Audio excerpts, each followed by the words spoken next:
A police officer has been suspended and another placed on restricted duties after video footage emerged showing a man being detained on the ground as he shouted, "Get off my neck." The incident happened in Islington in North London yesterday evening after police were called to reports of a fight. Although it's not clear what happened in the moments beforehand, the Met's Deputy Commissioner has tonight described the footage as extremely disturbing. Simeon Brown has this report, and be warned, it does contain disturbing images from the start. Right, get off my neck! Remove a knee from his leg. Are you going to behave yourself? I ain't done anything wrong. Get off my neck. Those are the words of the middle-aged man held down by the knee of an officer on his neck. The crowd gathered now demand the officer remove his knee to help this man breathe. The officer does just that, but the man is still visibly in distress. As a crowd gathers, the officer radios. Here we see a flood of officers arriving. So you heard shouts and then you came out of your room to see what happened. So what happened? After hearing him say, "I can't breathe" 3 times, I ran downstairs. He was on the floor.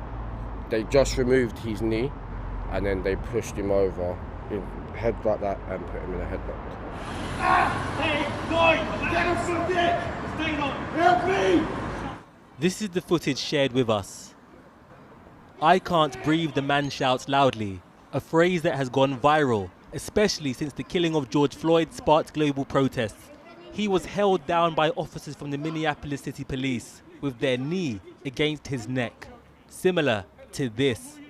At the time, Britain's biggest police force even condemned the police techniques that led to George Floyd's death. I would draw a distinction, actually, between the United States with its history, its culture, its policing models, and ours.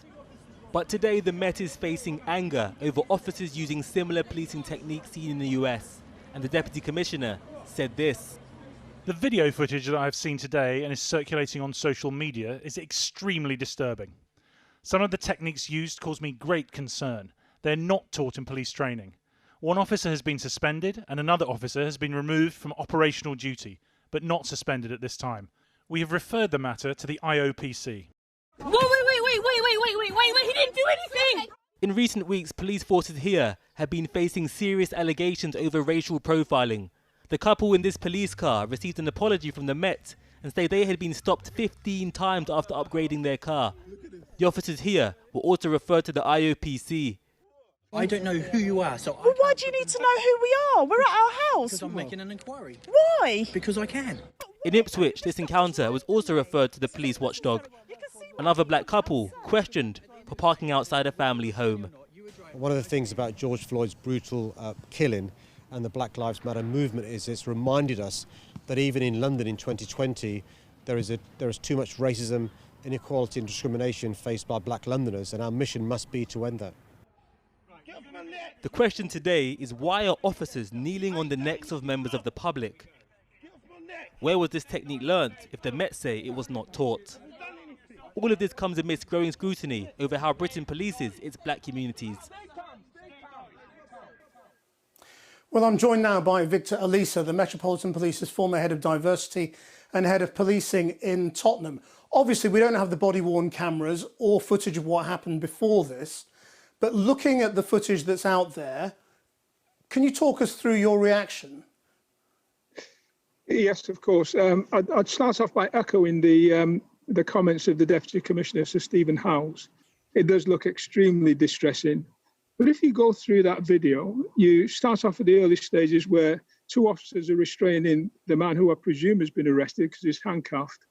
One officer using excessive force. Through the pleading of the crowd, he removes his knee from the person who's been detained's neck and stands up.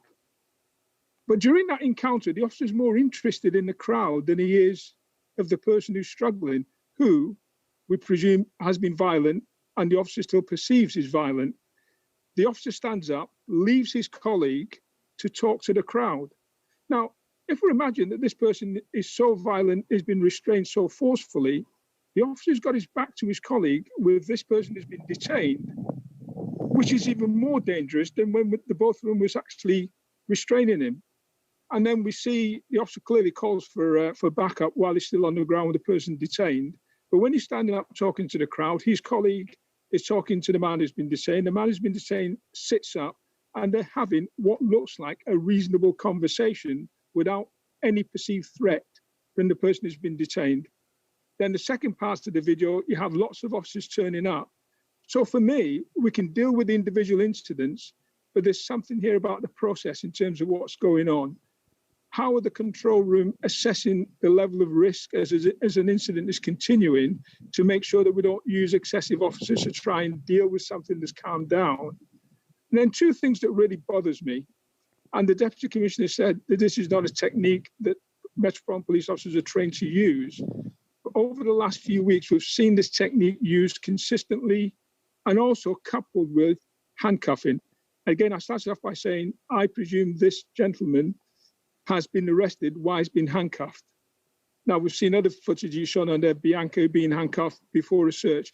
So that process, that activity is really troublesome because it indicates that... So what do you think is going on? So the other thing... Do you think that police officers are reacting differently to black suspects and treating them as greater threats? Quite clearly from what we're seeing. That's not the question. The question is, why is that? Why are officers behaving that way? Why does it appear to be a sudden method of dealing with black people in London? Because unless I'm completely wrong, I wasn't seeing the same level and number of incidents on social media 5-10 years ago. So something has happened recently where officers either feel more threatened with black people in London and they're behaving that way. And the other thing is, and again, I really appreciate the comment that the Deputy Commissioner has made, but where is the leadership? This is such a consistent practice that we've seen just recently. There has to be a leadership issue.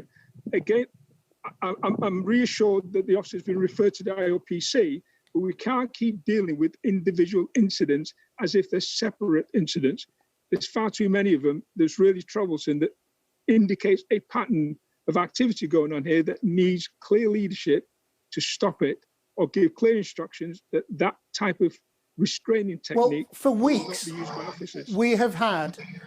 we've been told that things are different in this country to America and that police don't do the same things. And yet we see on video, a knee on a neck.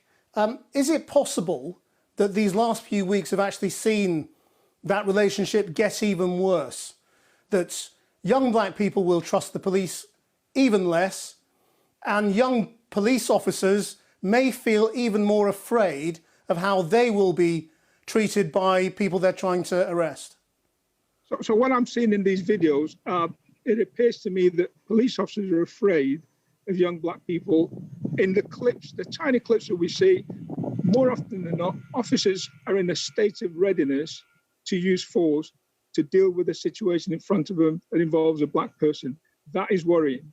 If that's the level of anxiety that cops are feeling on the streets of London, that is genuinely worrying. And there needs to be a conversation with the black community about why that is happening, and more clearly a conversation within the police about why that is happening.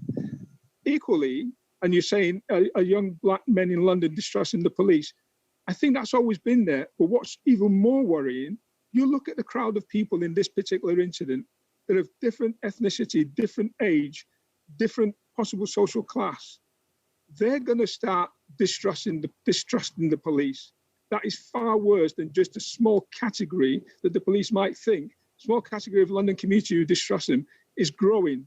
The number of people who've seen this and actually thinking this is not right leaves the Metropolitan Police in a really difficult position to try and reassure all Londoners that they actually carry out policing service equitably, fairly Victor Elisa, across London. thank you for your time. Thanks for joining us. Thank you.